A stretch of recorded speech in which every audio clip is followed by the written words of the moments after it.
अयो गो वाचवा वाचवा अयो गो. आईच्या गावात कुठल्या बाईला किडनॅप करून घेऊन निघाले ते का काय?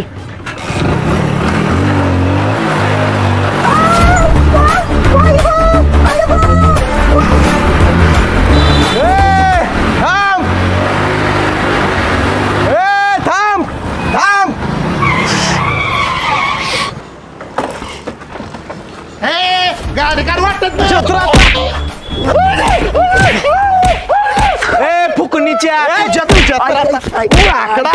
माकडा नो बायला पळवून येतावी मी आहे तर असलं काय होऊन देणार नाही. अयो गो मेले लवकर न्या मला दवाखान्यात. ये क्या हो गया? ये क्या सुन रहा हूँ मैं? दादा त्यासनी दवाखान्यात घेऊन निघाला होता काय तुम्ही? होय बायको आहे माझी डिलिव्हरीसाठी दवाखान्यात घेऊन निघालोय आणि तू वाटत असलं खेळ करायला